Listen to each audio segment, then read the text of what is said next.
नमस्कार मित्रों, आज हम सुनेंगे शिवानी जी की एक अति संवेदनशील कहानी शपथ। तो आइए सुनते हैं कहानी शपथ। पीछे से आकर उसने मेरे कंधे पर हाथ धरा और मैं चौंक कर मुड़ी। एक पल के लिए मैं उसे देखती ही रही।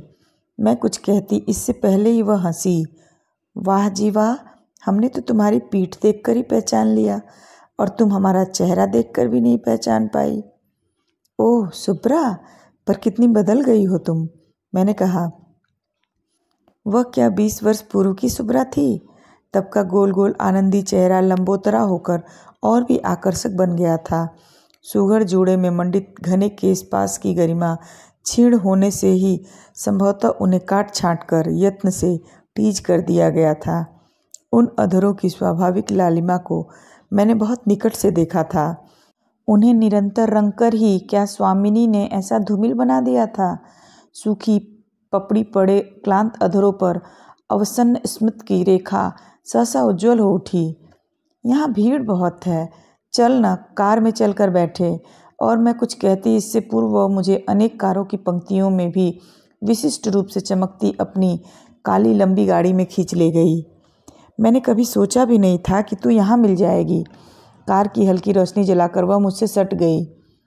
अपनी छीण कटी के कौमारे को वह निश्चय ही मुट्ठी में बांधकर सेंधती आई थी, पर फिगर को जकड़े रहने पर भी संस्कृति जैसे उसकी पकड़ से छूटकर बहुत दूर छिटक गई थी। पट्टी से ब्लाउज पर बड़ी उदासीनता से पड़ा उसका पारदर्शी साड़ी का आंचल, अंगुलियों पर हीरे के वर्तुलाकार जगमगाती अंगूठी से उज्ज्वल हो उठी निकोटीन के इतिहास की निर्लज्ज कालिमा, और आंखों के नीचे रात्रि जागरण से उभरी काली झाई जिसे उसका मस्करा कौशल भी छिपा नहीं सका था। आखिरी बार कब मिले थे? उसने पूछा। 20 वर्ष पूर्व, मैंने कहा, जब तूने हमारे वार्डन को अपने अपूर्व अभिनय से पसीना पसीना कर दिया था। वह जोर से हंसी और उसी परिचित हास्य धारा ने हम दोनों के भूले बिसरे कैशोर्य को खींचकर एक बार फिर सामने खड़ा कर दिया। सुब्रा हमारे हॉस्टल की सबसे आनंदी लड़की थी। उसके परिहास रसिक चित्त ने उसे पूरे आश्रम का क्रेज बना दिया था। ऐसे ऐसे मजाक करेगी कि सब हंसते हंसते दोहरे हो जाएंगे, पर स्वयं ऐसी सूरत बनाए बैठ जाएगी जैसे कुछ जानती ही न हो। उस 1 अप्रैल को पूरे छात्रावास में हवा की भांति यह समाचार फैल गया था कि सुंदर सुब्रा को गर्दन तोड़ ज्वर हो गया है। 2 ही दिन पूर्व इसी विषम ज्वर ने छात्रावास की एक प्रतिभाशालिनी छात्रा के प्राण लिए थे। प्राणातंक सिर दर्द में इधर उधर सिर पटकती जूथी दी ही की भांति सुब्रा भी तड़पती रही, सिर फेंकती दम तोड़ती लगी थी। उसके उस परिहास का रहस्य सीमित था केवल हम दोनों तक। कैसी शोख जन्मजात अभिनेत्री थी वह। जब हम शांत जूथी दी की मृत्युशैया के पास विवश खड़ी सिसक रही थी, तब क्या वह अभागी 3 दिन बाद के अभिनय का मूक रिहर्सल कंठस्थ कर रही होगी। जब वार्डन उसके घर को तार करने भागी, तभी वह हंसती हंसती उठ बैठी थी। दूसरे ही दिन मैं अपने पिता की बीमारी का तार पाकर चली गई और फिर कभी उससे मिल नहीं पाई। बीच बीच में वह पत्र लिखती रहती और उसके पत्रों की भी उसी की भांति बोटी बोटी फड़कती थी। उसी के एक पत्र ने मुझे उसके विवाह का समाचार भी दिया था। उसके समृद्ध प्रतिवेशी परिवार की बड़ी बहू कालिंदी ने ही विचित्र परिस्थितियों में उसे अपने उस छोटे देवर के लिए पसंद कर लिया था जिसके लिए बहुत बड़े बड़े परिवारों से रिश्ते चले आ रहे थे। अप्पा साहब की हवेली के अमरूदों की प्रसिद्धि दूर दूर तक थी। उसने लिखा था, किंतु उस बगिया के अमरूदों से मीठा उस गृह का छोटा पुत्र है, यह मैं खूब जानती थी। पर जिन अंगूरों को विवश हो बाद में खट्टा कहना पड़े, उन पर लपकने की मूर्खता भला मैं क्यों करती। मैं जानती थी कि मैं एक अध्यापक की पुत्री हूँ। अप्पा साहब की बड़ी बहू कालिंदी स्वयं एक प्रतिष्ठित परिवार की कन्या और मझली बहू के पिता चीफ जस्टिस। तब तू ही बता मेरी क्या बिसात थी जो उस गृह की बहू बनने के सपने देखती। मैं तो तुझे विश्वास दिलाती हूँ कि केवल अमरूद चुराने ही गई थी उस गृह में, उस गृह के पुत्र को चुराने की बदनीयत से नहीं। मैं जानती थी कि सास ससुर विहीन उस विराट साम्राज्य की एक छत्र स्वामिनी कालिंदी भाभी अत्यंत उग्र स्वभाव की हैं और उन अलभ्य किसी किशोरी के से गुलाबी गालों वाले इलाहाबादी अमरूदों का एक एक बेटा उन्हीं के हाथों सजा संवरा था। यही नहीं, एक एक दाने पर उनकी सील लगी रहती और पकने पर अपने ही ऊंचे तबके के इष्ट मित्रों के यहाँ वे गिन गिन कर डालियाँ भेजती हैं, वह भी ऐसे जैसे अमरूद नहीं असरफियाँ लुट रही हों। सोमवार को वे नित्य 8 बजे अपनी देवरानी मालिनी को लेकर गृह के इष्ट शिव के पूजन को जाती हैं, यह मैं जानती थी। माली खाट पर बेसुध पड़ा सो रहा था, यह भी मैंने अपनी खिड़की से देख लिया था। लाल गुलाबी फलों से लदे पेड़ की लाल डाल मैंने लपक कर खींची और मन भर के अमरूद खाए। आधा अमरूद कुतरती मैं अपने पैर में चुभ गए कांटे को निकाल ही रही थी कि कालिंदी भाभी अपने पति, दोनों देवर और देवरानी के साथ कार से उतरकर सीधे मेरे सामने खड़ी हो गई। अब समझ में आया कि 10 नंबर के पेड़ के 17 दाने उस दिन कौन ले गया। यही बाबूराव मास्टर की भूखमरी कंगली रही होगी। मेरे जी में आया मैं उसी क्षण उस अहंकारी महिला के पटाम्बर परिधानों को चीर कर धज्जियाँ उड़ा दूं। यह ठीक था कि मेरे पिता अध्यापक थे, किंतु उन 3 सुदर्शन पुरुषों के सम्मुख मेरे दरिद्र कुल की ऐसी निर्लज्ज व्याख्या करने का उन्हें क्या अधिकार था। बता छोकरी, तू अमरूद चुराने यहाँ आई क्यों? कालिंदी भाभी तनकर खड़ी हो गई। क्योंकि ऐसे मीठे अमरूद और किसी की बगिया में नहीं हैं, मैंने कहा और उनके रोबदार तमतमाए चेहरे को बड़ी अवज्ञा की दृष्टि से देखती मैं हंसने लगी। मेरे इस अभद्र प्रहार से बेचारी तिलमिला गई। मुझे मारने को ही शायद उनकी पुष्टभुजा हवा में उठी थी कि पीछे खड़े उनके पति ने अपनी रुष्टा चामुंडा को थाम लिया। आहा, जाने भी दो कालिंदी, इतने अमरूद तो लगे हैं, एक आध खा भी लिया तो कौन सा अंधेर हो गया। मैं चुपचाप खिसक आई, पर पता नहीं कालिंदी भाभी ने कैसा श्राप दिया कि उसी रात को मुझे तेज ज्वर आ गया।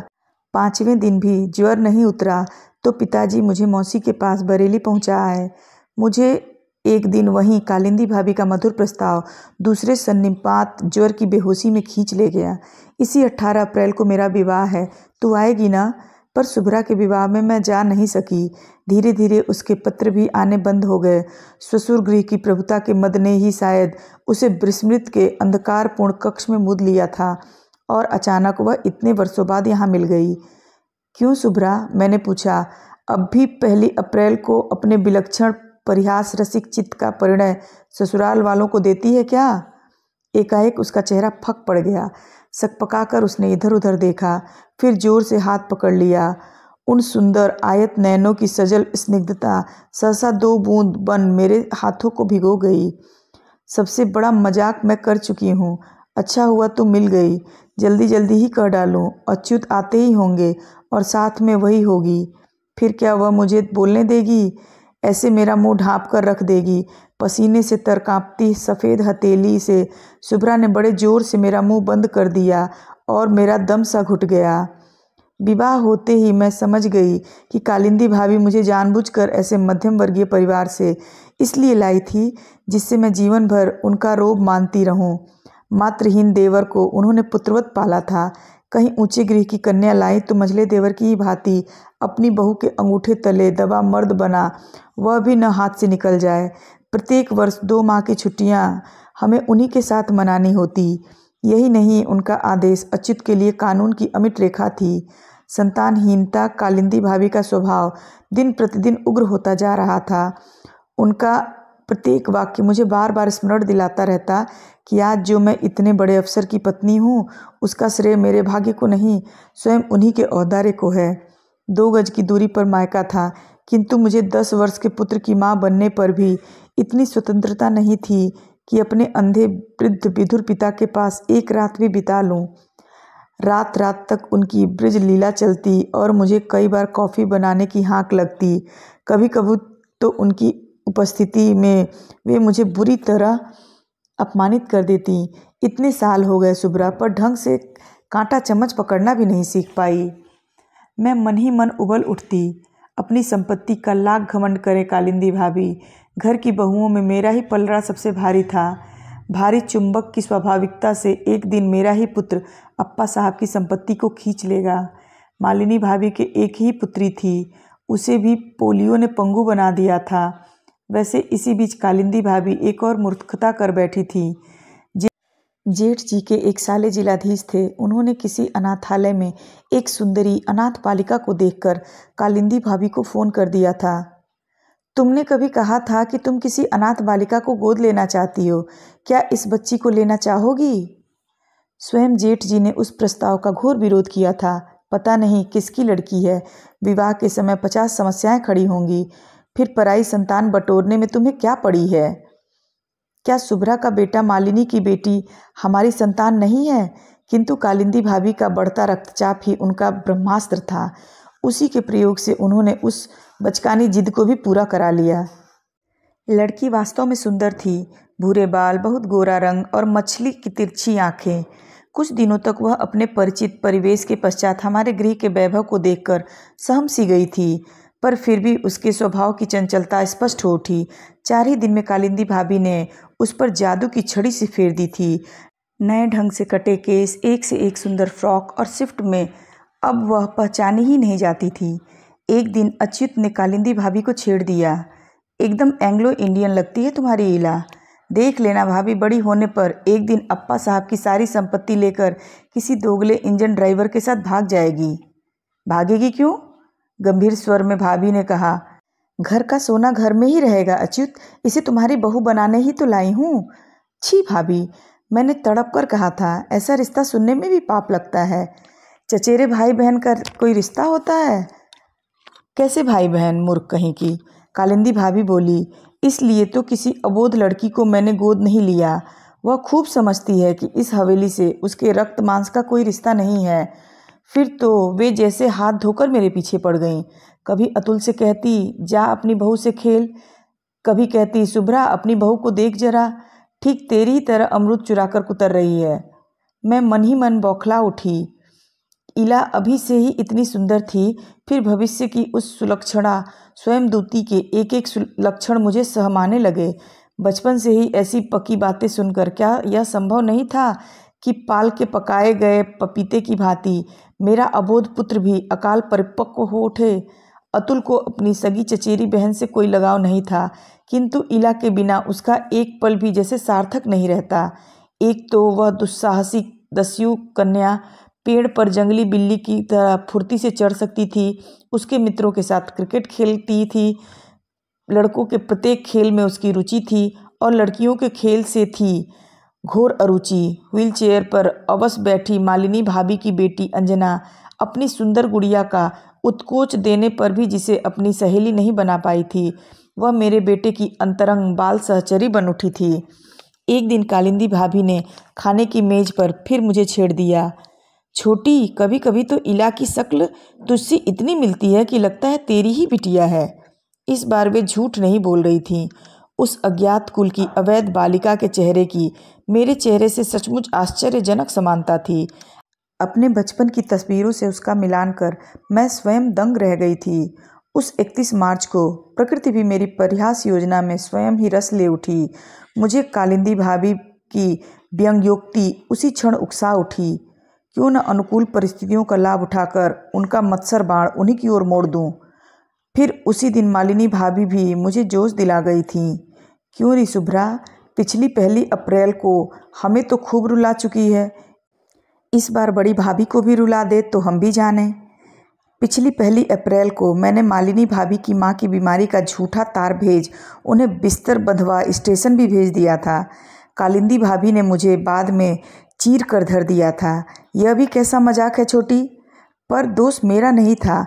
रूप और वैभव के गर्भ में फूली मालिनी भाभी इधर गैस के गुब्बारे सी पकड़ में ही नहीं आती थी। एक दिन बोली थी, हमें कभी कोई बुद्धू नहीं बना सकता। इतनी 1 अप्रैल आई और गई, मजाल है जो किसी ने मेरे कंधे पर भी हाथ धरने को दिया हो हमने। बस तीसरे ही दिन मैंने उनके कंधे पर हाथ ही नहीं धरे, उन्हें झकझोर भी दिया। इसी से जब उन्होंने मुझे दोबारा ललकारा तो मैंने हंसकर कहा, अच्छा भाभी, इस बार भी मुझे तुम्हारी चुनौती स्वीकार है। और उसी क्षण मेरे कौतूहल प्रिय मस्तिष्क में मेरी कुटिल योजना बिजली बनकर कौंध गई। वर्षों से संचित हृदय की अव्यक्त कुढ़न प्रतिशोध लेने परिहास की बैसाखियाँ टेंकती खड़ी हो गई। 1 अप्रैल की सुबह किसी किशोरी के अक्षत कौमार्योज्ज्वल स्मित सी स्निग्ध थी। सोमवार को भाभी हम दोनों देवरानियों के साथ लेकर हवेली के शिवालय में जाती। फिर उस दिन पार्थिव पूजन था। नहा धोकर 8 बजे तैयार रहने का आदेश हमें मिल चुका था। कभी हमारे ससुर के अंतरंग मित्र स्वयं जगत गुरु ने उस शिवलिंग की स्थापना की थी। उस शिवलिंग की महिमा का इतिहास भी विशद था। कैसे उसके स्थापित होते ही अप्पा साहब को सट्टे में अप्रत्याशित लाभ हुआ था और गृह के 2 पुत्र एक साथ सिविल सर्विस में निकल आए थे, यह सब मैं सुन चुकी थी। गृह कलह के छोटे मोटे मुकदमे भी बम बोले के उस अपूर्व न्यायालय में ही निपटाए जाते।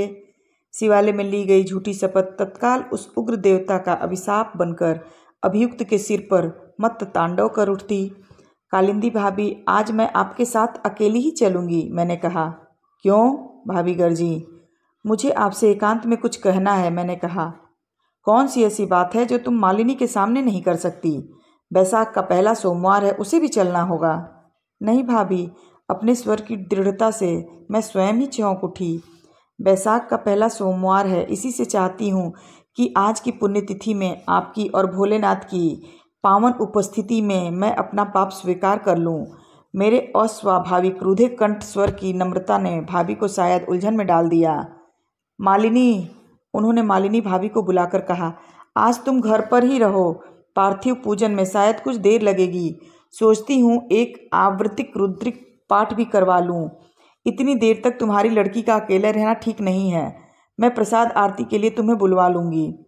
मालिनी भाभी ने आश्चर्य से मुझे देखा और मेरी मुख दृष्टि की कौतुकपूर्ण चावनी से शायद समझ भी गई कि परिहास रंगमंच पर मेरे प्रहसन नाटक के अदृश्य सूत्रधार नटी अवतरित हो चुके हैं। शिवालय के शीतल फर्श पर 3 कुशासन बिछाकर पुजारी ब्रह्मदेव हमारी प्रतीक्षा कर रहे थे। अरे, मझली बहू नहीं आई? उन्होंने पूछा। नहीं, उसे घर पर काम सौंप आई हूँ, आरती के समय बुला लूँगी, भाभी बोली। विधि विधान से हमने पूजन किया। गोबर मिट्टी और चावल के 1100 नन्हे शिवलिंगों को दुग्ध धवल धार से सिक्त कर धरा पर लोट लोट कर कालिंदी भाभी क्या मांग रही है, यह मैं न जान पाई। न जाने कितनी व्यर्थ औषधियों, शल्य क्रिया, गंडे तावीज़ों से लदा उनका फलहीन प्रौढ़ तरुवर सूखी और मुरझाई पीली पत्तियों के साथ साथ स्वयं भी सूखने लगा था, किंतु अपनी वयस के 45वें वर्ष में भी उन्होंने फल की आशा नहीं त्यागी थी। आरती के लिए मालिनी भी आकर न जाने कब हमारे पीछे बैठ गई थी। आरती हुई। पंडित जी ने अभिषेक की शीतल बूंदों से हमें भिगोया, फिर होठों से विचित्र ध्वनि संगीत प्रस्तुत कर पूजन के लिए आवाहन कर निमंत्रित किए गए शिव जी को विदा दी तो भाभी बोली, पंडित जी, आप मझली के साथ हवेली चल भोजन पाएं। हम दोनों थोड़ी देर में स्वयं ही एक आवृत्ति पाठ कर आ जाएंगी। मालिनी भाभी ने जोर से मुझे चिकोटी भरी, जैसे एक आवृत्ति पाठ की मिथ्या घोषणा के पीछे छिपा रहस्य समझ गई हों। चलते चलते भाभी की नज़र बचा मेरे कान के पास आकर फुसफुसा भी गईं, wish you best of luck. उन दोनों के जाते ही कालिंदी भाभी मेरी ओर मुड़ी। क्यों, क्या कहना है तुझे छोटी? कुछ पलों के लिए मैं हवा में हिलती दीप शिखा की ओर देखती ही रही। अगरबत्ती की सुगंधित अवसन्न धूम्र रेखा के बीच कैसा दिव्य सन्नाटा था।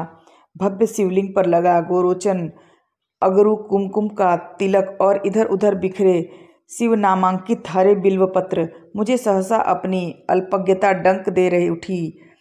ऐसे पवित्र देवालय में क्या अपना ओछा परिहास कर पाऊंगी? जी में आया हंसकर सब कुछ उन्हें बता दूं, पर दूसरे ही क्षण अपनी गर्वीली मझली जिठानी की चुनौती का स्मरण हो आया और मैं फिर तन गई। आपसे जो मैंने भाई बहन के रिश्ते की बात कही थी वह एकदम सच है भाभी, मैंने कहा। कैसे सच हो सकती है छोटी? तू जानती है कि दोनों में रक्त मांस का कोई भी रिश्ता नहीं है। उनका स्वर मंदिर के दमामे सा गूंज गया। वही कहने तो यहाँ आई हूँ भाभी, इला मेरी बेटी है। कालिंदी भाभी ने चौंक कर मुझे दिखा। क्या तेरा दिमाग फिर गया है छोटी? ठीक कह रही हूँ भाभी। आपको याद होगा विवाह के 7 माह पूर्व मैं अचानक मौसी के पास बरेली चली गई थी। फिर वहीं एक अंधेरे बंद कमरे में मैंने इला के जन्म की प्रतीक्षा की थी। ईश्वर की कृपा से समय से पूर्व ही इसके जन्म ने मुझे मुक्ति दे दी। आपको याद होगा मेरा घूंघट उठाते ही आपने कहा था, अरे तेरा चेहरा इतना पीला कैसे पड़ गया? ओफ, कितना बड़ा झूठ बोल गई थी मैं। परिस्थितियों को मैंने किस अपूर्व छल बल से तोड़ मरोड़ लिया था। फिर जैसे कोई चतुर्दस्यु लोहे की मोटी मोटी छड़ों को तोड़ मरोड़ कर भीतर घुसपैठ कर लेता है, वैसे ही मैंने 100 दलीलें पाकर भी कभी आश्वस्त न होने वाले भाभी के शक्की स्वभाव की अर्गला को लपक कर खोल दिया। विवाह से पूर्व सन्निपात ज्वर का आभास पाते ही पिताजी ने मुझे मौसी के पास बरेली भेजा अवश्य था, किंतु मेरी उस यात्रा के पीछे किसी कलंक की कालिमा नहीं थी। मौसी मिशन अस्पताल में डॉक्टरनी थी और मेरे पीले चेहरे के पीलेपन में कुछ मामी भाभीयों द्वारा पोती गई हल्दी का कला कौशल था, कुछ सन्निपात जन्य रक्तहीनता। बेशरम, भाभी बोली। उनका रक्तचाप उनके गोरे चेहरे पर अबीर बनकर फैल गया। उसी आवारा से शादी क्यों नहीं कर ली तब? इस हवेली में आई किस दुस्साहस से? क्योंकि कैकेयी की मंत्रणा देती कुब्जा मंथरा ही जैसे उछलकर मेरे जीवा पर बैठ गई। मैं उससे विवाह करती भी तो इसी हवेली में आना पड़ता। फिर मैं उससे विवाह कर भी नहीं सकती थी। क्यों? भाभी के प्रश्न की हिस्टीरिकल गूंज से मंदिर का घंटा भी हिल गया, क्योंकि उसका विवाह हो चुका था। उनके प्रश्न के तीव्र स्वर की मीड़ को मेरे उत्तर का कोमल गांधार इस बार पागल बना गया। किसी दुर्दांत बालक द्वारा चिढ़ाई गई कोकिल के से खीजे स्वर की कुहू इस बार तीव्रतम हो उठी। किससे? उन्होंने सांस रोककर पूछा। आपसे, कहकर मैंने आंखें मूंद ली। उस सफ़ेद पड़ गए रोबदार चेहरे की क्षणिक दीनता देखने का मेरा दुस्साहस स्वयं ही दब से बुझ गया।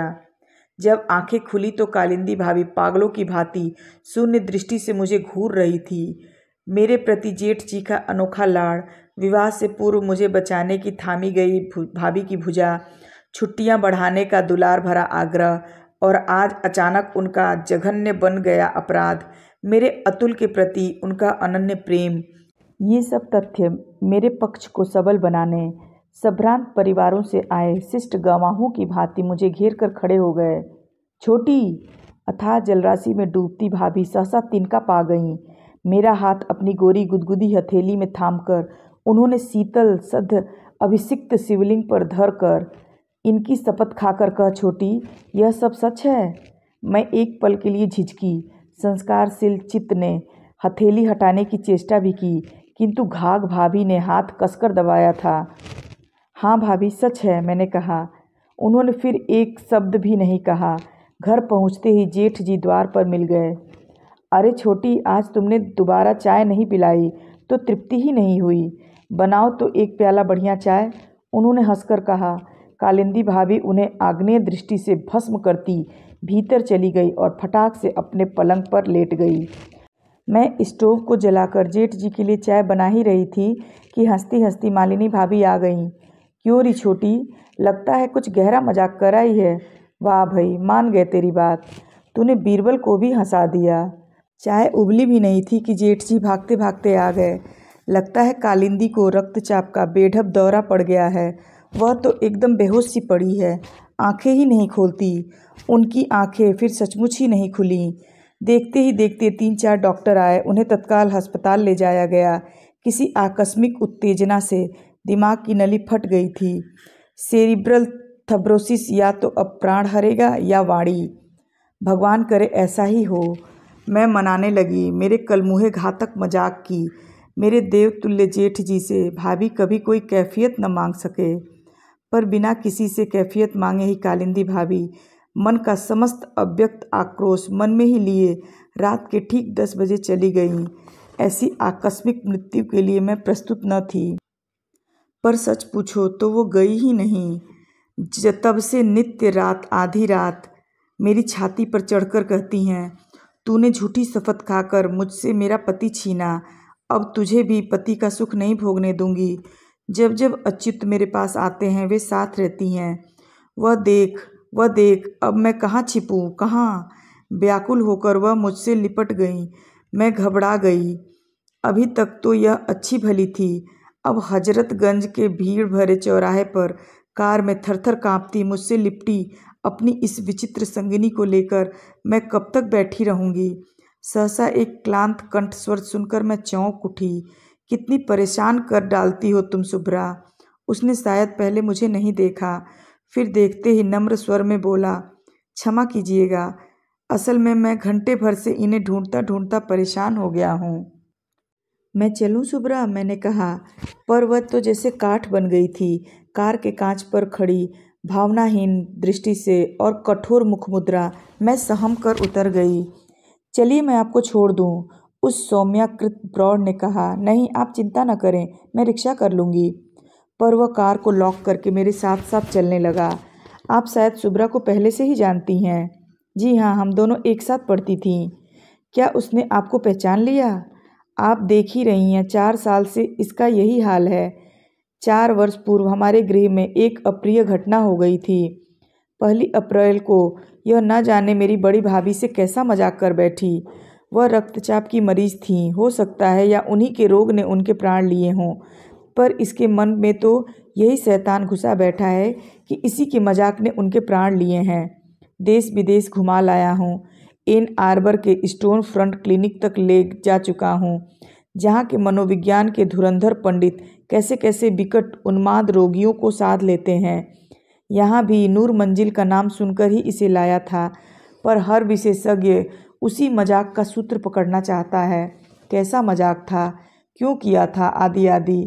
मैं क्या बतला सकता हूँ, न मुझे कुछ पता है, न मालिनी भाभी को। यह तो कुछ बताती ही नहीं, जब जब मुझे देखती है ऐसी ही काठ बन जाती है। आपसे तो कुछ नहीं कहा इसने? मैं चुप थी। अदृश्य शिवलिंग को साक्षी बनाकर क्या इस बार मुझे झूठी शपथ खानी होगी?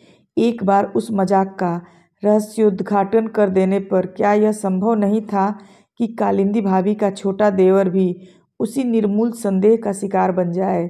नहीं, मैंने कहा, मुझे तो उसने कुछ नहीं कहा। ओह धन्यवाद, मैं उसे जानता हूँ, वह कभी कुछ नहीं बताती। और बेचारा सिर झुकाकर चला गया। फिर एक बार मैंने मुड़कर देखा, कार का द्वार खोलकर वह चालक की सीट पर बैठ गया था।